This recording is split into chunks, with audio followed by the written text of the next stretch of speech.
Kahit madilim, ay naaninag ko siya, pati ang mga kilos niya. At maya-maya, may babaeng dumating at sinalubong niya ito ng halik. Hindi ko maaninag ang hitsura ng babae. Sabay silang umupo sa bench at maya-maya nakita ko nang naglalaro na ng pingpong ang dalawa.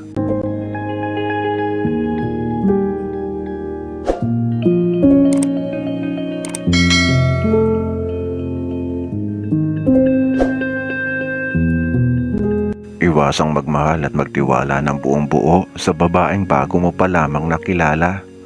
Sa halip, magtira para sa sarili para hindi ka lubos na masaktan. No girlfriend since birth ako dahil simula nang namatay ang aking ama ay ako na ang tumayong breadwinner sa aking mga kapatid at ako na ang nagpapaaral at bumubuhay sa kanila. Wala na akong oras para sa aking sarili. Nauubos lang ang oras ko sa pagtatrabaho. Ako si Samuel o Sam na lang, Kuya Roms. 43 years old ako. Isa akong security guard sa isang village sa Parañaque. Matagal na ako sa aking trabaho, palipat-lipat lamang ako ng agency. Isang gabi habang ako ay naka-duty, night shift ako noon nang maramdaman ko na parang may kung anong humihila sa aking mga paa na ako ay maglakad-lakad at magmasid sa mga bahay na aking binabantayan. Nang makalapit ako, may napansin akong isang babaeng ubod ng ganda. Palabas siya ng gate na mukhang magtatapon siya ng basura dahil may hawak-hawak siya na isang malaking plastic. Dahil nabighani ako sa kanyang kagandahan, ay agad ko siyang nilapitan at ako ay napakilala. Ewan ko ba, nabigla rin ako sa aking sarili na nagkaroon ako ng lakas ng loob na lumapit sa isang babae na ang pagkakaalam ng aking mga kasamahan ay isa akong torpe. Ang hindi nila alam ay umahanap lang ako ng tamang babae para sa akin. Siya si Arlene, 33 years old, 10 taon ang tanda ko sa kanya. Kakapasok niya pa lang daw bilang isang katulong sa bahay na iyon.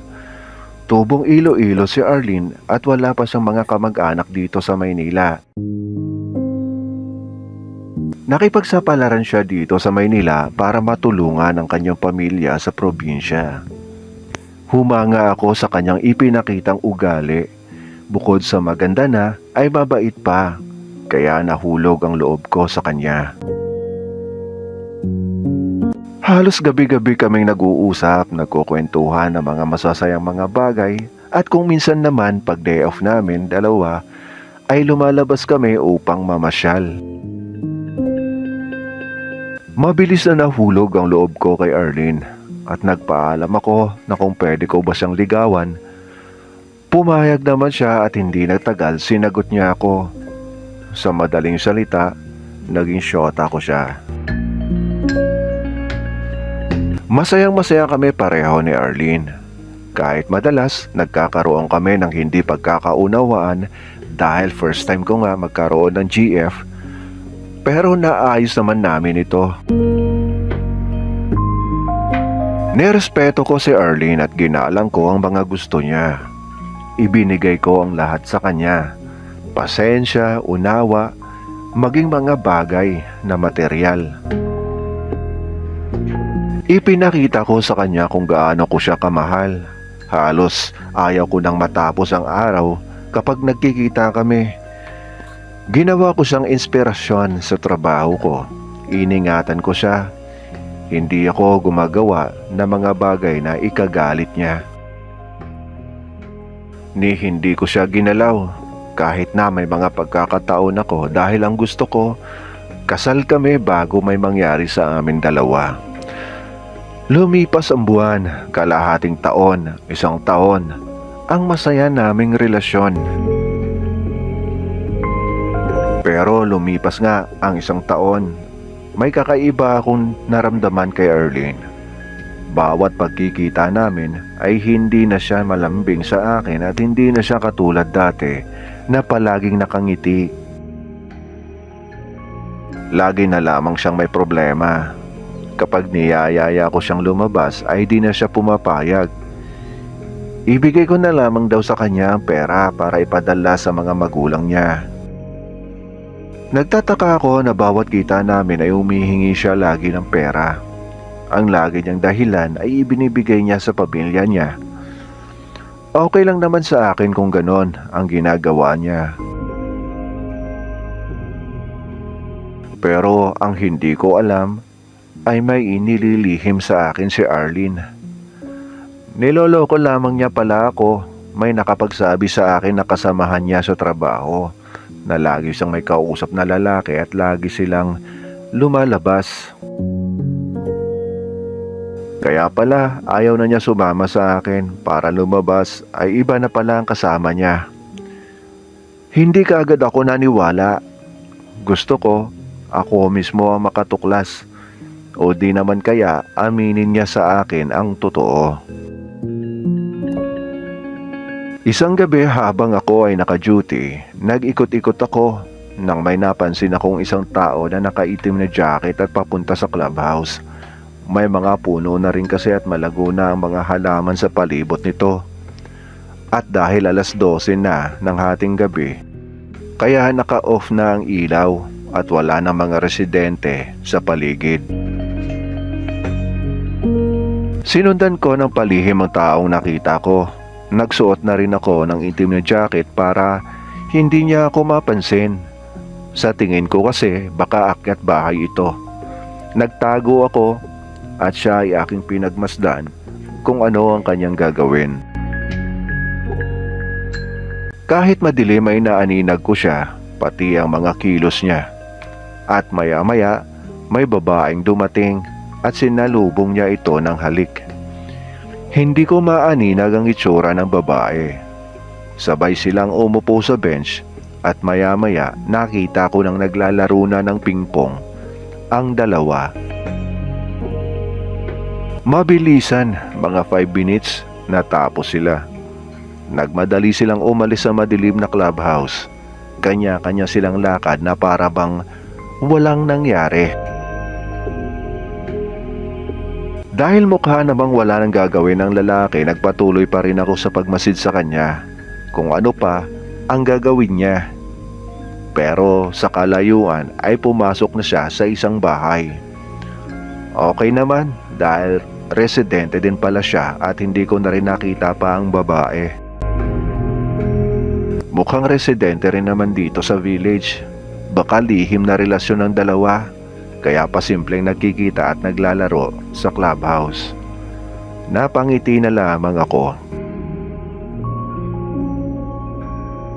Kinabukasan linggo may plano kaming lumabas ni Arlene dahil day off niya. Pero nag-reply siya na masakit daw ang katawan niya. Nag-alala ako sa kanya pero sabi niya iinom lang daw siya ng gamot at magpahinga, okay na daw. Hinayaan ko na lamang siya. Umuwi na lamang ako sa amin at natulog. Niisip ko na okay na rin para makapagpahinga na ako at may duty pa mamayang gabi. Kinahapunan, maaga akong dumating sa village. 5:30 pa lang ng hapon. Kahit 7 PM pa ang duty ko. Nang makita ko si Erwin, family driver, trabaho dito ni Erwin at stay in siya. Matagal na rin siya dito at halos kaibigan na namin siya dahil friendly nga siya. Matagal na rin naman siyang kilala. May pamilya na rin siya sa probinsya. At maliliit pa mga anak niya. Niyaya niya ako na magmeryenda sa tindahan. Pinagbigyan ko siya dahil maaga pa naman. Nagkakwentuhan lang kami at pagkatapos bumalik na ako sa trabaho at nagbihis na ng uniforme ko. Alas 12 ng gabi, tahimik na ang buong village.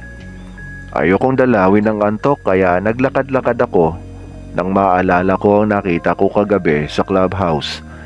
Naisipan kong puntahan, baka makita ko na naman sila. Naisip ko rin na hulihin ang dalawa dahil bawal ang ginagawa nila. Nang pagdating ko sa clubhouse, madilim. Pero nakarinig ako ng ingay. At dahil kabisado ko ang switch ng ilaw, kaagad ko itong binuksan.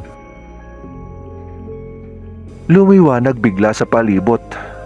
Pero nagulat ako at hindi makapaniwala sa aking nakita. Kitang-kita ko si Erwin at si Arlene na magkayakap. Huling-huli ng dalawa kong mga mata ang kanilang ginagawa. At sa pagkagulat nilang dalawa, kaagad silang tumayo at humiwalay. Para akong kandilang nauupos nang makita ko si Arlene, ang babaeng pinakamamahal ko na nasa piling ng ibang lalaki. Hindi ako makakilos at hindi makapagsalita. Natulala ako sa aking mga nakita. Umalis na lamang bigla si Erwin at hindi ko na nakita. Naiwan naman si Arlene na halos hindi maipinta ang itsura sa sobrang hiya. Naririnig ko siyang nagsalita. Humihingi siya ng tawad sa akin sa nagawa niya. Sobra ako nasaktan sa natuklasan ko, kaya pinaalis ko siya sa harapan ko at sabay sabing hiwalay na kami magmula ngayon. Magkahalong galit at lungkot ang nararamdaman ko ng mga oras na yon. Matagal bago umalis si Arlene sa harapan ko. Nang makaalis na nga siya ay bigla na lang tumulo ang mga luha ko nang hindi ko napapansin. Kinabukasan, kaagad akong nagpaalam sa agency namin na magbabakasyon muna ako dahil emergency ang dahilan ko at kaagad naman napinayagan ako. Umuwi ako sa aming probinsya. Dahil sa sobrang sakit ng aking dinanas kay Arlene, hindi na ako bumalik pa sa aking trabaho. Nag-resign na lamang ako. Makalipas ang 4 na buwan, nakatanggap ako ng tawag mula kay Arlene. Ayoko na sanang kausapin pa siya pero dahil ayaw niya tumigil sa kakatawag, kinausap ko. Muli siyang humihingi ng isa pang pagkakataon sa akin. Nakikiusap siya at umiiyak at paulit-ulit na humihingi ng tawad. Pero sarado na ang puso at isipan ko. Ayon pa kay Arlene, buntis daw siya at tinakasan siya ni Erwin. Isinumpa ko sa aking sarili na hindi na ako iibig pa. Nagpakalayo-layo na ako. Magmula noon wala na akong balita kay Arlene at wala na din akong balak alamin pa. Tadhana na lang siguro ang makakapagsabi na kung papatawarin ko siya o hindi. Sa ngayon ay masaya na ako sa aking buhay at hindi na ako umaasa na may babaeng magiging karapat-dapat sa pagmamahal na aking ibibigay.